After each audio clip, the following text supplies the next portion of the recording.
నల్గొండ జిల్లా దేవరకొండలోని ఎస్బీఐలో జరిగిన ఘరానా మోసాన్ని పోలీసులు ఛేదించారు. బ్యాంకుకే కన్నం వేశారు నలుగురు నిందితులు. వాళ్లను పోలీసులు అరెస్ట్ చేశారు. నిందితుల నుంచి 2.45 కోట్ల నగదుతో పాటు 6 సెల్ ఫోన్లు, ఒక ల్యాప్టాప్ను పోలీసులు స్వాధీనం చేసుకున్నారు. దేవరకొండ బ్యాంకులో పనిచేస్తున్న చక్రపాణి, సూర్యాపేట ఎస్బీఐ మేనేజర్ పుట్ట వెంకట రామాంజనేయులను ప్రధాన నిందితులుగా గుర్తించారు. కంప్యూటర్ పరిజ్ఞానం ఉన్న చక్రపాణి బ్యాంకు ఉద్యోగుల పాస్వర్డులను సేకరించి అక్రమ లావాదేవీలకు పాల్పడ్డట్టుగా తెలిసింది.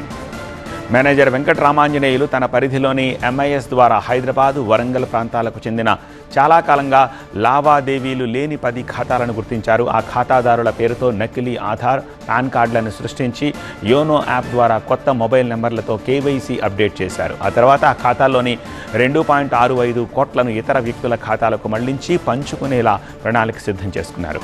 అయితే హైదరాబాద్ కోటి బ్రాంచ్కు చెందిన ఒక ఖాతాదారుడికి తన ఖాతా అప్డేట్ అయినట్టు ఈమెయిల్ ద్వారా అలర్ట్ రావడంతో ఈ మోసం కాస్త బయటపడింది. అక్యూజ్డ్ రామానంజేలు, ఇతను సూర్యాపేటలో ఎస్బీఐ బ్రాంచ్ మేనేజర్. మోడస్ ఆపరాండి ఏంటంటే బ్యాంక్స్లలో ఉన్న డార్మెంట్ అకౌంట్స్, అంటే ఇటువంటి అకౌంట్స్ కూడా చాలా లాస్ట్ 3-4 ఇయర్స్ నుంచి ట్రాన్సాక్షన్స్ జరగనివి. అదేవిధంగా ఈ బ్యాంక్లో వాళ్ళ కన్సర్న్ బ్యాంక్లో ఉన్న డబ్బులు ఎక్కడ కూడా ఇప్పుడు లాస్ట్ 3-4 ఇయర్స్ నుంచి విత్డ్రాల్ లేకపోతే డిపాజిట్ లేని డార్మెంట్ అకౌంట్స్ కూడా ఇతను బ్రాంచ్ మేనేజర్ కాబట్టి రామానుజేలు ఈ పర్టికులర్ బ్రాంచ్లో ఈ అన్ని అకౌంట్స్ అన్నీ కూడా ఐడెంటిఫై చేయడం జరుగుతుంది. సో ఆ విధంగా 10 అకౌంట్లు ఐడెంటిఫై చేసి ఆ 10 అకౌంట్ డీటెయిల్స్ అన్నీ కూడా చక్రపాణికి ఇతను షేర్ చేయడం జరుగుతుంది.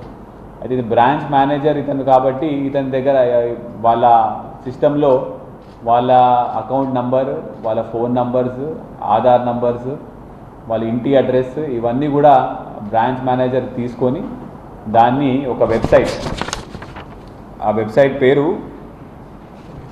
రేఖా ప్రింట్, ఆ వెబ్సైట్లో ఈ డీటెయిల్స్ అన్నీ అప్లోడ్ చేయగానే దానికి సంబంధించి ఒక ఆధార్ కార్డు ఒకటి ప్రింట్ చేస్తారు.